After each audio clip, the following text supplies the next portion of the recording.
are still being moved, and strongholds are still being loosed. God, we believe, yes, we can see that wonders are still what you do, and bodies are still being raised. Giants are still being slain. 'Cause God, we believe, yes, we can see wonders are still what you do. We are here for you. Come and do what you do. We are here for you. Come and do what you do. We set out. Amin. Shalom semua. Kembali lagi kita ada di ibadah online kita setiap hari Sabtu. Saya mau menyapa teman-teman sekalian. Saya berdoa biar kalian semua ada di kondisi terbaik dan Tuhan senantiasa bergerak bersama-sama dengan kita. Amin. Hari ini kita mau memuji dan memuliakan nama Tuhan lebih lagi. Tapi sebelum itu mari sama-sama kita satu di dalam doa. Bapak, kami mengucap syukur buat hari ini Tuhan untuk kesempatan yang baru yang Tuhan boleh kasih di dalam kehidupan kami. Hari ini Tuhan kami rindu untuk kami boleh meninggikan nama-Mu, memuji nama-Mu di dalam kehidupan kami. Bapak, mari Tuhan, Roh Kudus-Mu hadir dimanapun kami berada. Meskipun jarak memisahkan kami, tapi kami percaya di dalam Engkau kami tetap satu Tuhan. Terima kasih Tuhan, segala hormat, segala kemuliaan kami kembalikan di dalam Kristus Yesus yang mempunyai kerajaan surga. Hanya di dalam nama Tuhan Yesus kami berdoa dan ucap syukur. Mari yang siap untuk memuji Tuhan bersama saya katakan amin, amin. Mari berikan kemuliaan sekali lagi buat Tuhan kita. Berpujilah nama-Mu Tuhan.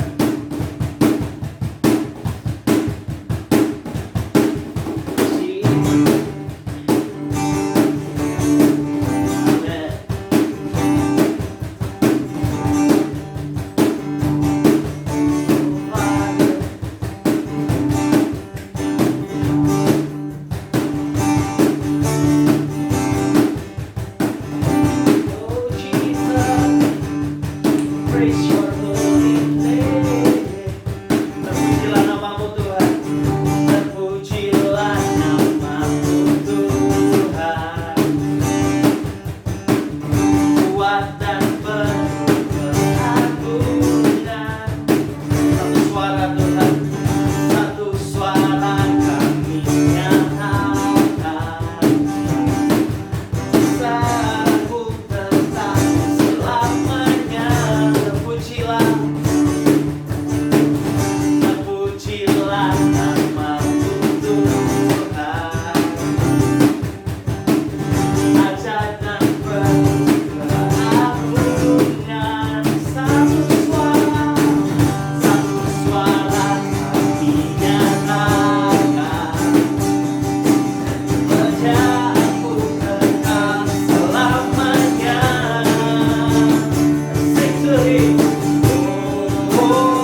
glorious day.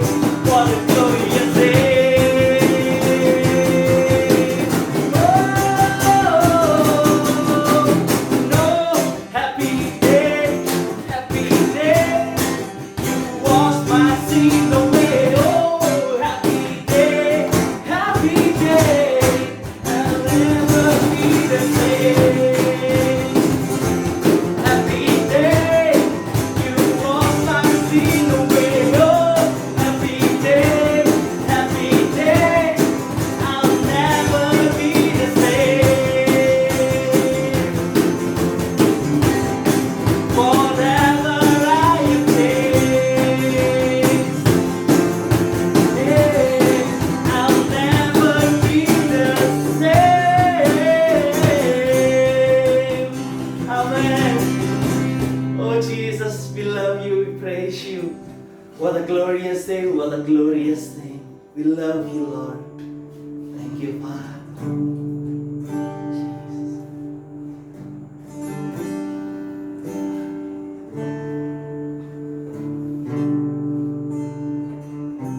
Father, mari siapkan hatimu untuk ambil waktu. Mari mulai menyembah Dia. Siapkan hati.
rindu hadirat-Mu.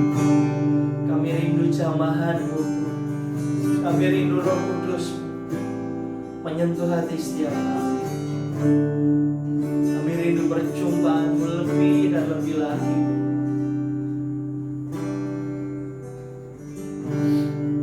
Kami buka hati kami. Mari Roh Kudus-Mu bekerja Tuhan. Kami mau taat, kami mau setia.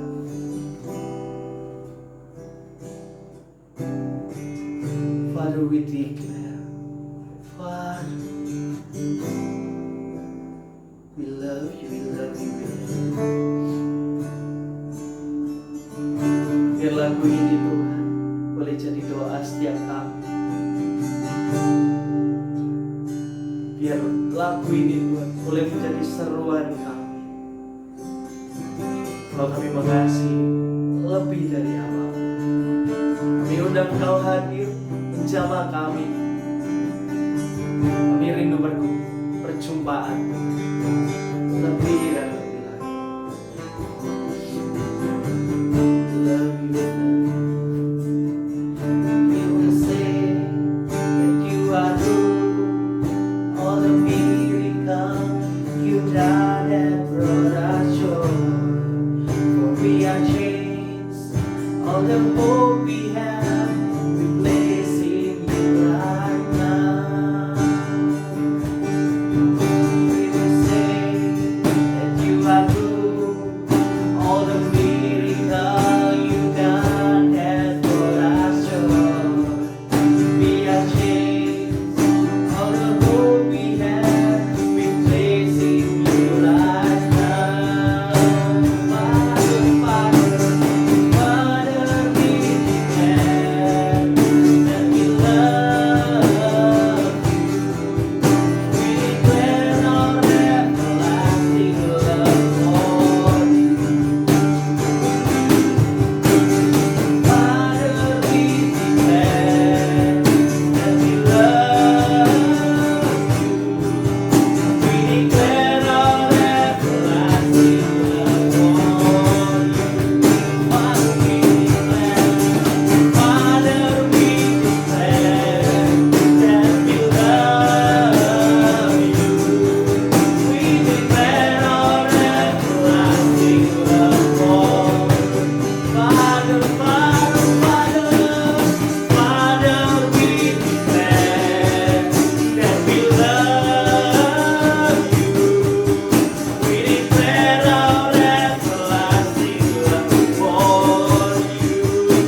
sekali lagi mari berikan kemuliaan buat Tuhan kita yang paling luar biasa.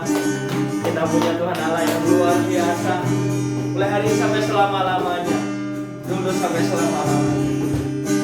Dia adalah Allah yang setia di dalam kehidupan setiap kita. Hari ini sebelum kita memberikan yang terbaik, mari persiapkan hatimu, mari persiapkan setiap persembahanmu untuk kita memberikan yang terbaik buat Allah kita. Tuhan Yesus memberkati kita semua. Amin. Shalom semuanya. Sekarang sudah saatnya bagi kita untuk memberikan yang terbaik kepada Tuhan. Tapi sebelum kita memberikan yang terbaik, mari kita sama-sama buka Alkitab kita di Mazmur 23 ayat 1 sampai 6. Mazmur 23. Tuhan gembalaku yang baik. Mazmur Daud. Tuhan adalah gembalaku, takkan kekurangan aku. Ia memberikan aku di padang yang berumput hijau. Ia membimbing aku ke air yang tenang. Ia menyegarkan jiwaku. Ia menuntun aku di jalan yang benar oleh karena namanya. Sekalipun aku berjalan dalam lembah kekelaman, aku tidak takut bahaya, sebab Engkau besertaku. Gadamu dan tongkatmu itulah yang menghibur aku. Engkau menyediakan hidangan bagiku di hadapan lawanku. Engkau mengurapi kepalaku dengan minyak, pialaku penuh melimpah. Kebajikan dan kemurahan belaka akan mengikuti aku seumur hidupku, dan aku akan diam di dalam rumah Tuhan sepanjang masa. Nah, ketika kita baca pasal 23 ini, mungkin kita akan berpikir bahwa Daud sedang memuji Tuhan gitu. Nah, tapi kita harus tahu konteksnya bahwa Daud menulis Mazmur pasal 23 ini saat dia sedang dikejar-kejar oleh Saul gitu, dimana kita tahu Saul itu mau bunuh Daud. Nah, tapi di tengah-tengah keadaan yang seperti itu, di tengah-tengah saat ada orang yang mau membunuh Daud, Daud itu tetap bisa mengucap syukur kepada Tuhan gitu. Dia tetap bisa menyerahkan hidupnya kepada Tuhan, dan Daud percaya penuh pada Tuhan gitu. Daud nggak bersungut-sungut, dia tidak mengutuk Tuhan sama sekali gitu. Dan kita bisa lihat bahwa di Mazmur 23 ini Daud sangat mengucap syukur kepada Tuhan gitu. Nah, di sini aku cuma mau ngingetin aja buat kita semua gitu, kalau kita harus belajar dari Daud gitu. Kita harus belajar untuk bisa mengucap syukur di dalam segala keadaan, baik itu suka maupun duka gitu. Karena ketika kita mengucap syukur atas kehidupan kita, maka di saat itulah kita bisa memberikan sesuatu kepada Tuhan dengan hati yang penuh sukacita gitu. Karena ketika kita tidak mengucap syukur atas hidup yang sudah Tuhan berikan kepada kita, maka kita akan merasa kalau hidup kita ini kekurangan terus gitu. Kita kurang ini, kita kurang itu. Dan ketika kita merasa bahwa hidup kita ini berkekurangan, maka kita tidak akan bisa memberikan sesuatu ke Tuhan dengan hati yang penuh sukacita gitu. Kita bisa aja punya pola pikir seperti buat hidupku sendiri aja masih kurang gitu, masa aku masih harus kasih sesuatu ke Tuhan gitu.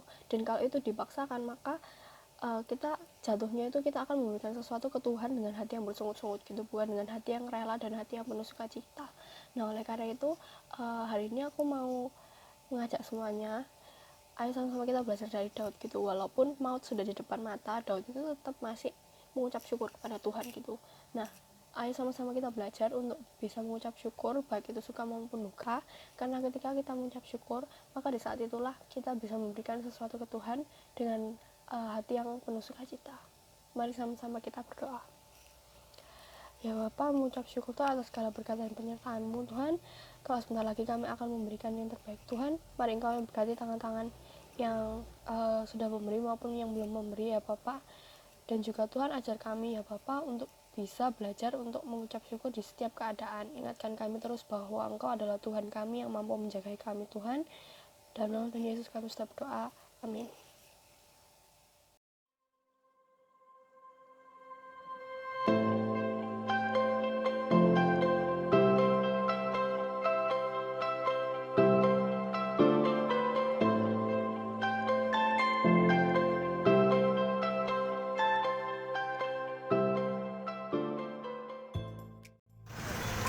Ada kalian. So, kembali lagi bersama saya Edwin Christian di Chat Community Harvest Announcement Time. Dan hari ini saya lagi ada di Cimory Prigen untuk menginformasikan info-info terupdate untuk teman-teman sekalian.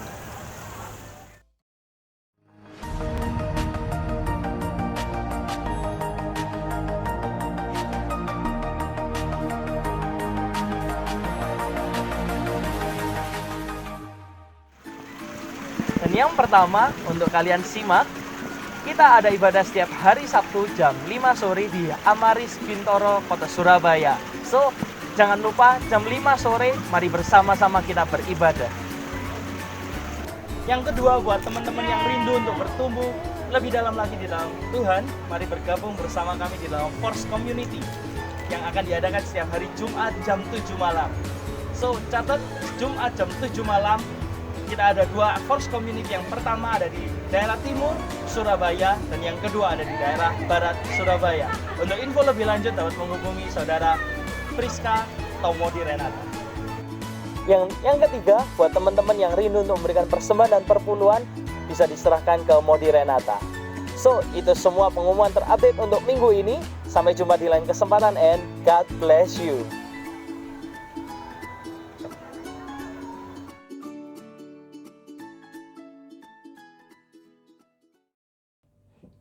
Shalom semua, gimana kabarnya? Udah lama banget ya kita nggak ketemu. Saya berdoa kalian tetap kuat, tetap semangat. Walaupun mungkin sekarang kita nggak bisa ketemu secara fisik, kita jarang keluar, tapi biar kita tetap dekat sama Tuhan dan iman kita terus bertumbuh. Amin. Hari ini saya mau bagikan firman Tuhan. Nggak lama-lama kok, percayalah. Tapi saya percaya firman Tuhan ini akan memberkati setiap saudara. Karena itu boleh nggak sama-sama kita berdoa. Bapak, kami bersyukur buat kesempatan sekali lagi kami boleh berkumpul bersama. Bapak, aku berdoa, aku percaya Tuhan Engkau bisa bekerja dimanapun kami mendengarkan firman Tuhan ini Tuhan. Walaupun itu di rumah kami masing-masing, di kamar kami masing-masing. Bapak, aku berdoa biar Engkau yang menjamah setiap hati Tuhan. Dan aku berdoa biar hari ini kami mendapatkan pewahyuan yang baru. Biar hari ini kami mendapatkan pengertian yang baru Tuhan. Sehingga kami boleh semakin mengenal Engkau. Dan kami bisa tetap bertahan dalam menghadapi situasi ini.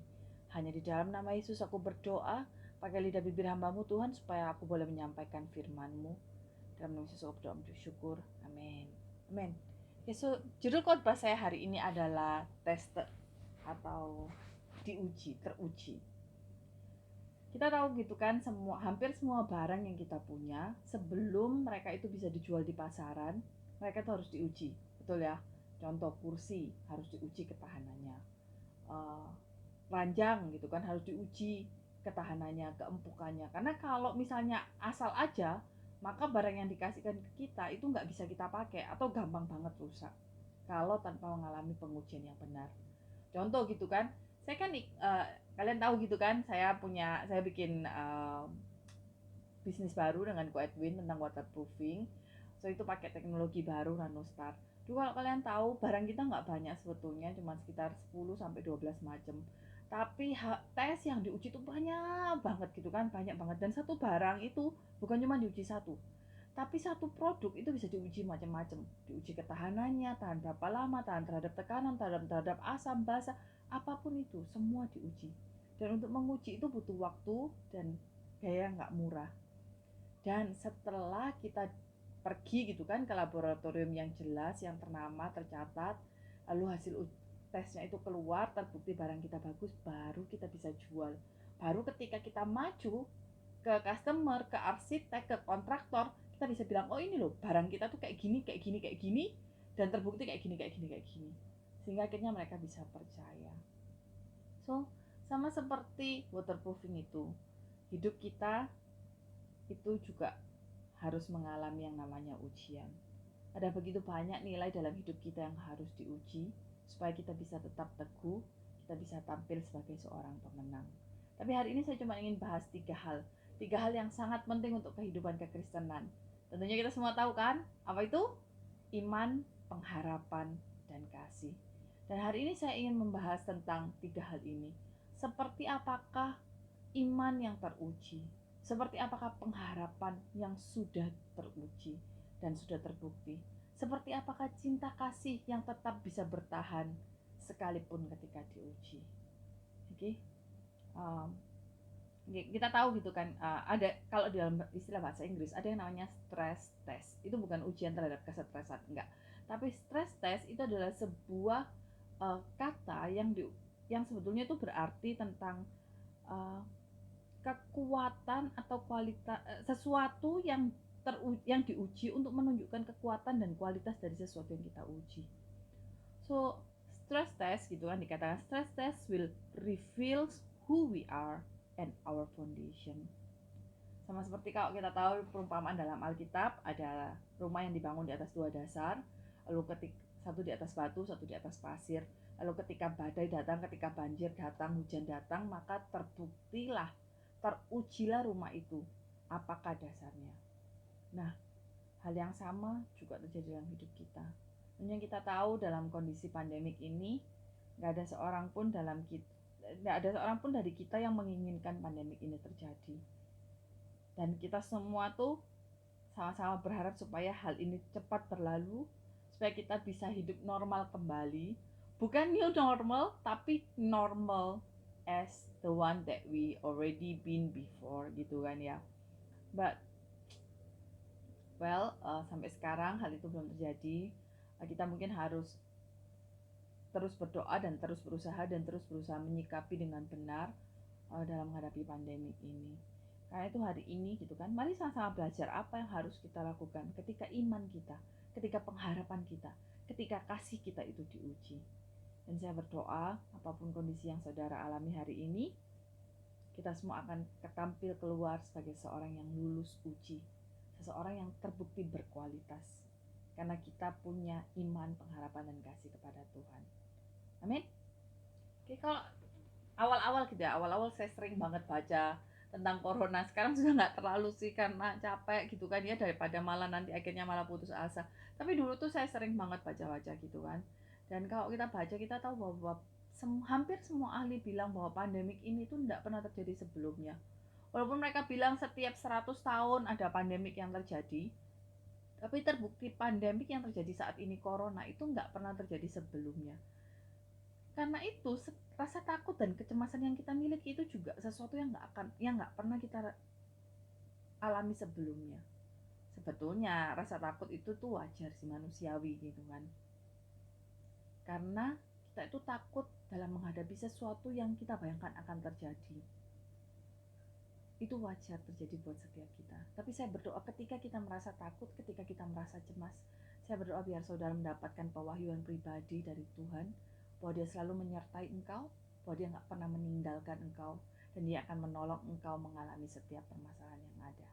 Oke, jadi yang pertama, tadi saya bilang iman, pengharapan, dan kasih. Yang pertama adalah tested faith, atau iman yang teruji.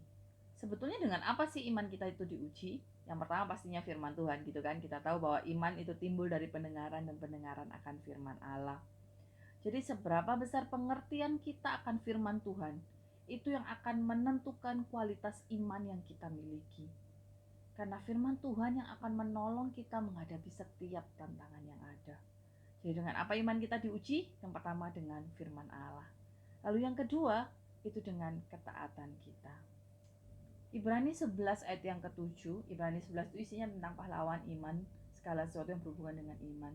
So Ibrani 11 ayat yang ke-7 berkata, karena iman maka Nuh dengan petunjuk Allah tentang sesuatu yang belum kelihatan, dengan taat mempersiapkan bahtera untuk menyelamatkan keluarganya.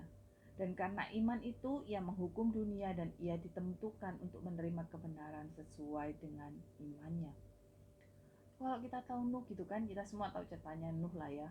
Nuh itu harus membangun sesuatu yang belum pernah ada sebelumnya. Zaman dulu nggak ada yang namanya orang bangun bahtera ditaruh di atas gunung. Bahkan gitu kan, kalau kita tahu ahli teologi itu berkata, ketika zaman Nuh itu belum pernah terjadi hujan sebelumnya. Jadi bisa nggak bayangin betapa Nuh itu harus membangun imannya di atas ketaatan kepada firman Tuhan aja. Firman Tuhan, aku mungkin nggak tahu, ini nggak pernah terjadi sebelumnya, aku nggak bisa bayangin ini, tapi aku mau taat. Dan saya percaya salah satu ujian dari iman kita adalah ketaatan kita. Di masa ini gitu kan, ketika awalnya tuh cuma krisis kesehatan karena ada penyakit, lalu akhirnya berkembang menjadi krisis ekonomi, di mana semua orang tuh harus mulai kerja di rumah, work from home, ada orang-orang yang mulai dirumahkan, di PHK, sehingga akhirnya banyak orang yang mengalami krisis keuangan gitu kan. Di tengah-tengah kondisi ini, sebetulnya ini saya tahu ini adalah masa yang sangat sulit. Tapi saya percaya justru saat inilah sebetulnya iman kita sudah sedang diuji. Diuji untuk apa? Diuji untuk apakah kita mau tetap taat kepada kepada firman Tuhan, taat melakukan hal yang benar, walaupun sepertinya kita sedang mengalami masalah yang nggak masuk akal. Taat untuk tetap tidak berkompromi dengan apa yang dunia lakukan. Sama seperti Nuh gitu kan, dia tetap taat walaupun dia nggak tahu apa yang akan terjadi, walaupun dia nggak bisa membayangkan apa yang akan terjadi, tapi Nuh tetap taat. Sebab iman bukan cuma sesuatu yang membuat kita itu berani untuk meminta kepada Tuhan, tapi iman juga merupakan sesuatu yang harus kita tunjukkan, sesuatu yang kita percayai walaupun mata kita belum melihatnya. Firman itu seperti sesuatu yang kecil seperti benih, tapi kalau kita tanamkan dalam hati kita, kita taati dan kita tekuni, maka firman itu akan bertumbuh menjadi mujizat yang membuat kita lepas dari segala sesuatu yang ada. Kalau mau ngomong soal mujizat gitu kan, seringkali kalau kita mikir mujizat itu mujizat yang keren gitu kan ya, seperti apa, Yosua meruntuhkan tembok Yeriko, wow keren banget gitu kan, sebuah tembok dari kota besar itu runtuh. Atau Musa membelah laut merah, mujizat yang besar. Tapi tahukah saudara bahwa mujizat itu nggak selalu sesuatu yang besar. Kita tahu Elia gitu kan, kalau kalian pernah dengar kisahnya, ketika musim kekeringan, Tuhan menyuruh Elia untuk keluar pergi ke suatu tempat. Lalu di sana Tuhan menjaga Elia, memelihara Elia dengan cara apa? Dengan cara mengirimkan gagak untuk memberikan makan kepada Elia. Seringkali ketika kita lihat hal itu kita pikir, itu sesuatu yang luar biasa gitu kan. Karena apa? Ada gagak yang bisa ngasih Elia makan. Dan ketika saya berpikir gitu ya, saya mikir, kakak itu datang gitu kan, karena setiap pagi setiap sore gitu kakak itu datang bawa stik gede gitu, dan Elia mulai makan stiknya dan dia kenyang. Tapi sebetulnya kalau kita mau pikir-pikir, gagak itu kan bukan burung yang besar banget gitu ya. Gagak itu nggak kayak elang ukurannya, gagak itu bukan burung kasuari gitu kan. Gagak itu adalah burung yang nggak terlalu besar, dan kalau kita tahu paruhnya itu juga bukan sesuatu yang besar. So bisa bayangkan nggak seberapa besar. Dan ketika gagak memberikan makan Elia, maka dia cuma bisa membawanya dengan paruhnya gitu kan. Gak mungkin kan ditaruh di atas punggungnya atau di atas sayapnya. So dia cuma bisa bawa itu dengan paruhnya atau dengan cakarnya. Tapi lebih ke arah dengan paruhnya. So seberapa besar sih daging yang bisa dibawa? Saya percaya sebetulnya potongan daging itu mungkin gak terlalu besar. Gak sesuatu yang signifikan. Sesuatu yang mungkin insignifikan buat mata dunia, buat mata orang yang melihatnya. Tapi sesuatu yang insignifikan itu, sesuatu yang kecil itu, Tuhan pakai untuk memberkati Elia, untuk memberikan mujizatnya kepada Elia. Sesuatu yang kecil, tapi membuat Elia bisa bertahan menghadapi masa kekeringan, menghadapi setiap permasalahan yang ada. Dan saya percaya, seringkali ketika kita berdoa untuk minta mujizat, kita mengharapkan sesuatu yang besar. Aduh Tuhan, aku ini utang 100 juta. Aku berdoa, lalu tiba-tiba ada uang turun dari langit dan 100 juta jumlahnya. Wah, utang kita lunas. Seringkali kita berharap sesuatu yang besar. Tapi tahukah saudara bahwa Tuhan bekerja gak selalu dari sesuatu yang besar, tapi juga dari sesuatu yang kecil-kecil. Tapi hal-hal yang kecil itu membuat kita bisa bertahan. Saya ingat ketika di tahun 2012, ketika saya SOT, waktu itu kami sangat mepet gitu kan, uang yang kami punya tuh sangat mepet, sangat kritis. Dan seringkali ketika saya dengar gitu ya, ada teman saya dari Sri Lanka, dia bilang dia nggak punya uang untuk mencukupi kehidupannya. Lalu dia berdoa, lalu tiba-tiba omnya dari mana, Inggris atau dari mana, telepon, sudah lama nggak telepon dan bilang kalau mau memberkati dia, lalu mau ngasih ini, mencukupi semua kebutuhannya dan juga ngasih ke sehari-hari. Wow, sesuatu yang luar biasa. Lalu saya dengar lagi ada teman saya gitu kan, dia bilang dia nggak punya cukup uang. Lalu tiba-tiba ada orang transfer 3.000 Singapura dolar ke tabungannya dan semua kebutuhannya tercukupi. Ketika waktu saya di SOT, saya tuh sering berdoa, Tuhan aku minta dong Tuhan, hidupku ini susah banget, aku nggak bisa bayar uang sekolah, papa mama aku ini susah, Tuhan kenapa kamu nggak kasih aku mujizat. Dan ketika saya SOT seringkali saya tuh ngedumel ke Tuhan, saya bilang Tuhan kamu ini nggak adil, orang lain kamu tolong tapi aku enggak. Tapi ketika saya mulai melihat kisah Elia ini, saya mulai berpikir, ketika saya mulai flashback, saya tahu sebetulnya Tuhan juga memberikan mujizatnya kepada saya. Bukan dalam sesuatu yang besar, yang wow langsung jreng 2.000 dan uang sekolah saya tertutupi, no. Tapi dalam hal-hal yang kecil-kecil, berkat Tuhan sehari-hari yang sepertinya itu nggak signifikan, tapi itu membuat saya bisa bertahan menghadapi setiap permasalahan yang ada, yang membuat saya bisa bertahan dalam SOT dan sampai saya lulus. So berkat Tuhan itu akan selalu membuat kita bisa bertahan. Dan saya berdoa ketika saudara sedang mengalami ujian, ketika engkau diuji tentang ketaatanmu, ketika engkau diuji dalam pengetahuanmu tentang firman, dalam pengenalanmu akan Allah, ketika engkau sedang menghadapi masa yang susah, saya berdoa imanmu gak akan goyah, melainkan imanmu akan lulus, akan keluar sebagai iman yang murni yang sudah teruji. Karena saya berdoa ketika engkau mengalami ujian itu, Tuhan akan mulai membukakan matamu untuk melihat setiap berkatnya, setiap mujizatnya, setiap hal yang sepertinya itu gak signifikan, tapi hal-hal itu menolong engkau untuk menghadapi setiap permasalahan yang ada. Saya berdoa bahwa Tuhan akan membukakan matanya sehingga engkau menyadari bahwa Tuhan selalu menyertaimu. Sama seperti janjinya dalam Yesaya 41 ayat yang ke-10 dikatakan, janganlah takut sebab aku menyertai engkau. Janganlah bimbang sebab aku ini Allahmu. Aku akan meneguhkan, bahkan akan menolong engkau. Aku akan memegang engkau dengan tangan kananku yang membawa kemenangan. Saya suka sekali terjemahan The Message Bible. Dalam Yesaya sama ayat yang sama, Yesaya 41 ayat yang ke-10 dikatakan, don't panic, I'm with you. There's no need to fear, for I am your God. I'll give you strength, I'll help you, I'll hold you steady, keep a firm grip on you. So Tuhan bilang, don't panic, there's no need to fear. Tuhan gak pernah meninggalkan kita. Betul, Tuhan gak pernah janji ketika kita jadi orang Kristen, ketika kita mengikut Dia, kita gak akan pernah melewati air atau api. Tapi Tuhan berjanji Dia akan selalu memegang kita dan menyertai kita. Tuhan berjanji ketika kita melewati air, kita gak akan pernah hanyut.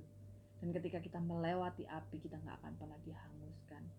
Dan saya berdoa dalam masa-masa ini, Tuhan tetap memegang saudara dan Tuhan tetap menguatkan saudara. So yang pertama, tested faith.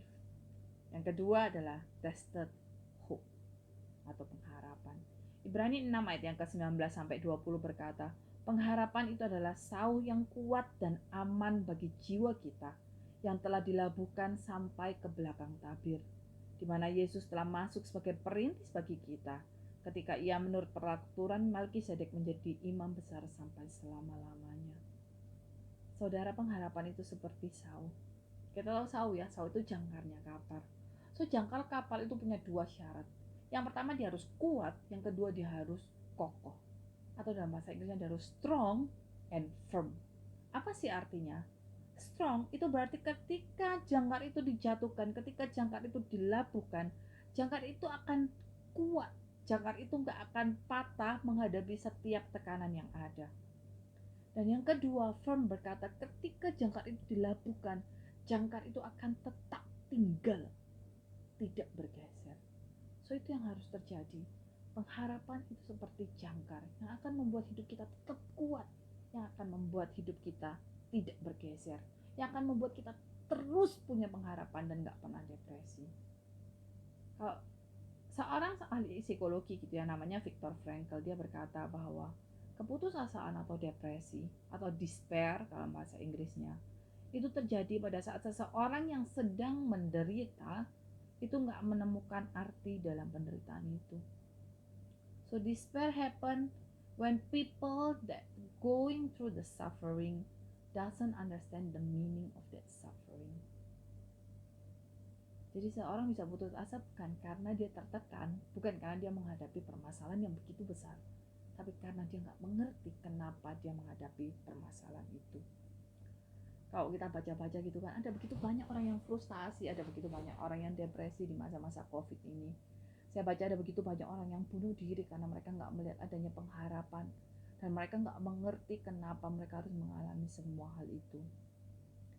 Ada begitu banyak orang yang depresi karena mereka terjebak dalam pertanyaan kenapa? Why God? Why? Why am I going through this? Why you let this happen to me? Is it from you? Why God? Why? Itu yang terjadi. Tentunya kalau kita bisa jawab pertanyaan why this is happen, itu akan sangat mudah dan akan membuat kita semua bisa bertahan gitu kan. Sayangnya, seperti yang saya katakan, seperti yang para ahli katakan, bahwa krisis ini nggak pernah terjadi sebelumnya. So none of us have the answer of this why this happen. Tapi saya berdoa sekalipun kita nggak mengerti why this happen, we will have a hope that really strong, seperti saw yang kuat dan teguh. Saudara, saya pernah mengalami beberapa badai dalam hidup saya. Badai yang terjadi ketika saya harus sempat putus kuliah karena sesuatu masalah yang sangat pelik yang terjadi dalam hidup saya. Atau ketika telinga saya sakit sehingga saya kehilangan pendengaran saya.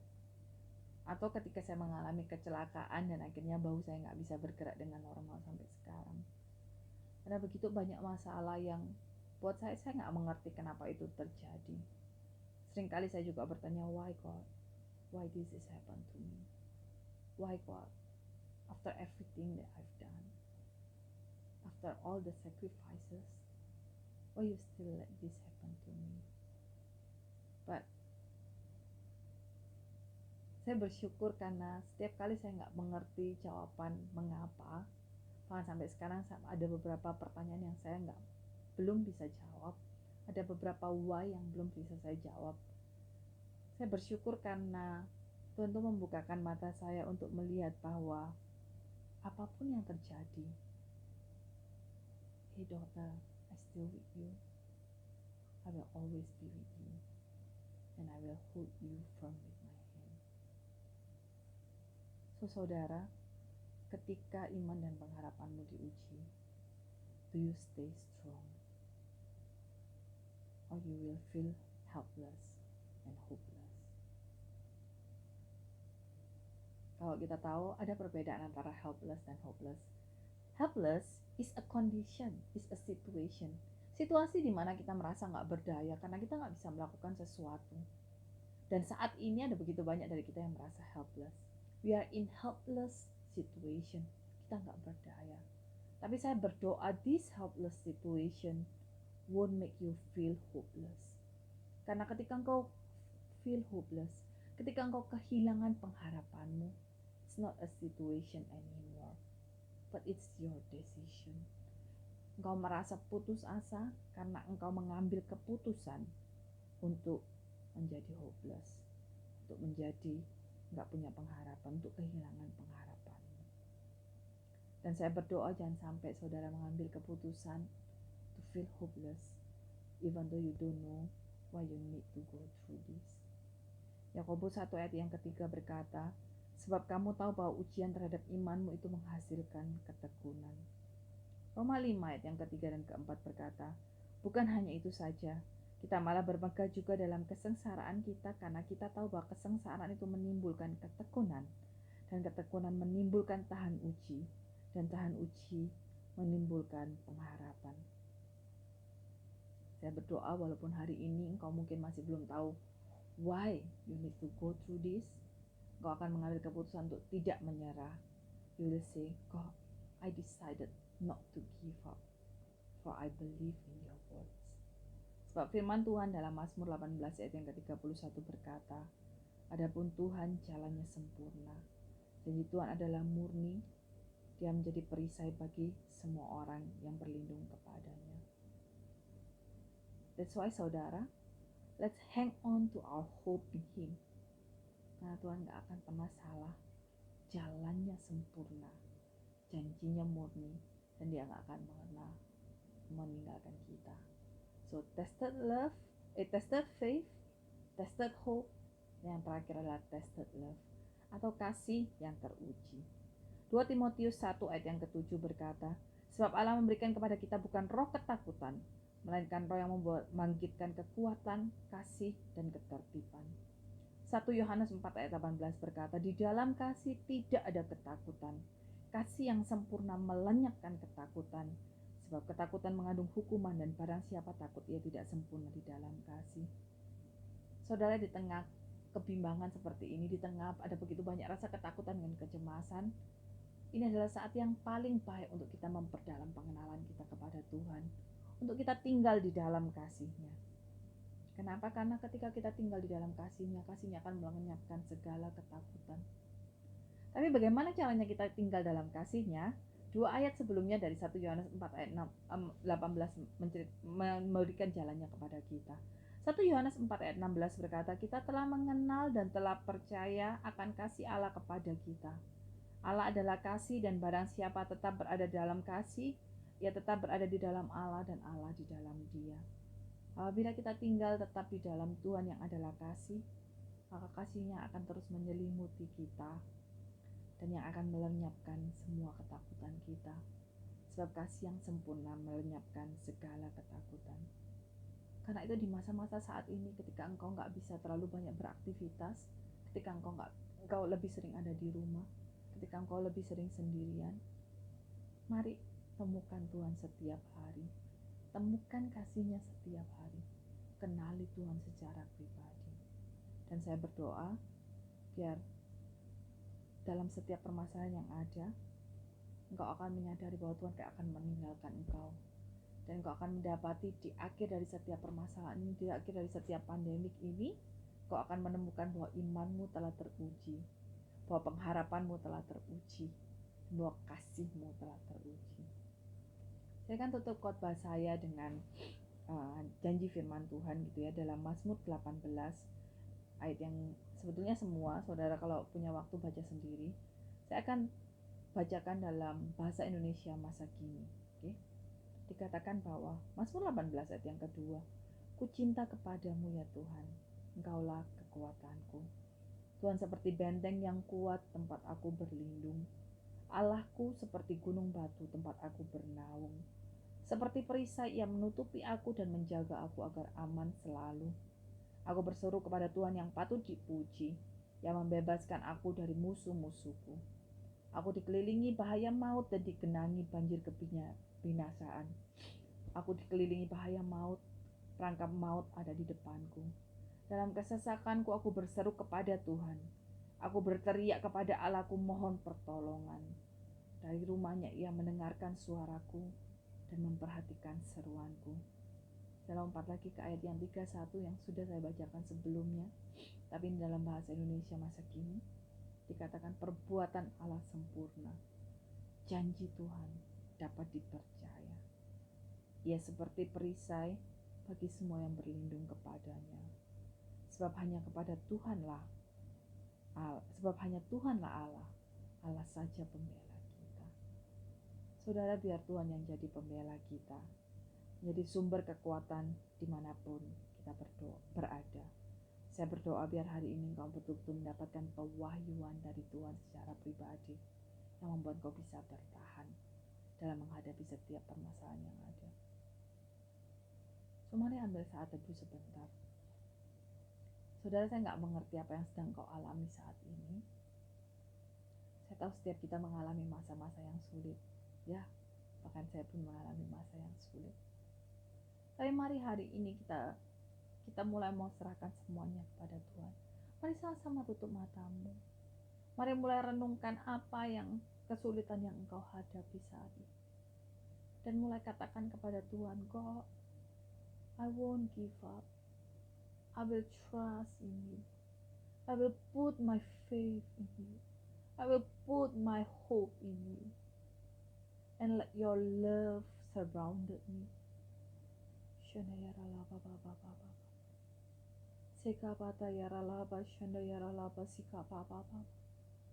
Saudara, kalau saat ini engkau sedang putus asa, kalau engkau capek, kalau engkau frustasi, kalau engkau depresi, kalau engkau bilang Tuhan aku gak kuat lagi, mari sama-sama taruh tanganmu di dada dan mari mulai ungkapkan setiap permasalahanmu kepada Tuhan.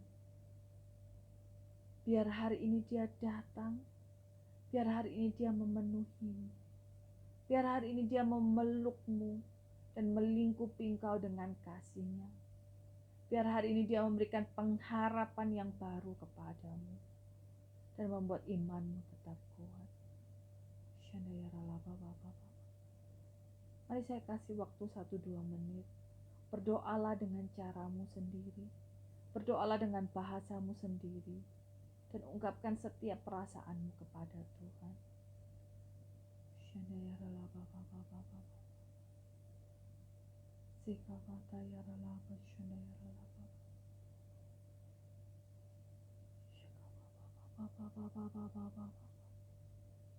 Yesus Tuhan.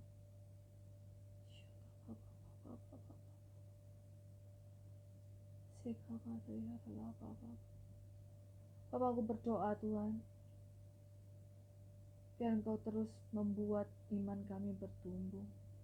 Bapak, aku berdoa biar setiap permasalahan yang ada, setiap permasalahan yang dialami oleh anak-anak-Mu gak membuat mereka mundur, tapi membuat mereka menempatkan harapan mereka kepadamu. Sebab pengharapan itu seperti jangkar, seperti sau yang kuat, yang akan terus membuat mereka bertahan. Dan aku berdoa biar dalam menghadapi setiap permasalahan yang ada, iman mereka tetap kuat. Sebab mereka mengenal Engkau. Sebab mereka tahu Engkau adalah Allah yang setia, yang gak akan pernah meninggalkan mereka. Dan aku berdoa biar kasih-Mu itu melingkupi mereka, menyelimuti mereka, sehingga melenyapkan setiap ketakutan dan kecemasan yang ada. Tuhan, kami mungkin gak bisa menjawab setiap pertanyaan kenapa yang ada.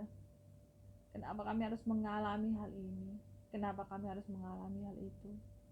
Tapi aku berdoa biar hari ini Tuhan, ketika kami gak bisa menjawab pertanyaan kenapa itu, aku berdoa biar hari ini Engkau boleh memberikan pewahyuan baru kepada kami. Engkau boleh memberikan kepastian dalam hati kami bahwa sekalipun kami gak tahu alasannya, kami tahu Engkau selalu ada bersama-sama dengan kami, dan Engkau yang akan menguatkan, memampukan kami menghadapi setiap permasalahan yang ada. Karena itu aku menyerahkan setiap anak-anak-Mu ke dalam tangan-Mu. Bapak, kuatkan mereka Tuhan. Kuatkan mereka Tuhan. Kuatkan mereka Tuhan. Dan aku berdoa biar dalam hari-hari ini Tuhan, ketika masa-masa di mana mereka gak bisa terlalu banyak keluar, aku berdoa biar mereka memperdalam pengenalan mereka akan Engkau. Dan biar mereka boleh berjumpa dengan Engkau secara pribadi. Terima kasih Tuhan, terima kasih. Aku menyerahkan setiap anak-anak-Mu ke dalam tangan-Mu, biar Engkau yang memberkati mereka. Mari sama-sama angkat kedua tangan-Mu, saudara. Aku berdoa biar berkat Tuhan terus melingkupi Engkau, biar kasih Tuhan, biar kemurahan Tuhan terus ada dalam kehidupan-Mu, menjagai kehidupan-Mu, memampukan Engkau untuk terus berjalan semakin lama semakin kuat. Aku berdoa biar penyertaan Tuhan melingkupi Engkau dan keluarga-Mu, memberikan kesehatan, perlindungan Tuhan itu terus ada untuk keluarga-Mu dan untuk diri-Mu. Aku berdoa Engkau akan tetap kuat dalam menghadapi setiap permasalahan yang ada, sampai kita semua bisa melihat, sampai kita semua bisa keluar dari setiap permasalahan yang ada. Aku berdoa biar Tuhan membuat apapun yang dikerjakan oleh tangan-Mu berhasil, membuat Engkau bisa beradaptasi dengan setiap penyesuaian yang ada, dan menjadikan Engkau kepala dan bukan ekor. Aku berdoa biar terang Tuhan terus bersinar atas kehidupan-Mu, dan membuat orang-orang di sekeliling-Mu itu melihat Yesus terpancar atas kehidupan-Mu. Dan aku berdoa biar berkat penyertaannya menyertai Engkau mulai sekarang sampai selama-lamanya, sampai ketika Tuhan datang kali kedua untuk menjemput setiap kita. Hanya di dalam nama Yesus Kau dan bersyukur, haleluya, amin. So Community Harvest Church, aku berdoa biar setiap kita tetap kuat, so stay strong, stay healthy, stay connected to God, stay faithful, stay in hope, and stay in His love. God bless you. Yuk tetap berhubungan satu sama lain, dan jangan sampai, walaupun kita jarang ketemu secara fisik, tapi kita masih jangan sampai hubungan kita mengendor. Oke? Bye. God bless. Mountains are still being moved, and strongholds are still being moved. God, we believe. Yes, we can see that wonders are still what you do, and bodies are still being raised. Giants are still being slain. 'Cause God, we believe. Yes, we can see wonders are still what you do.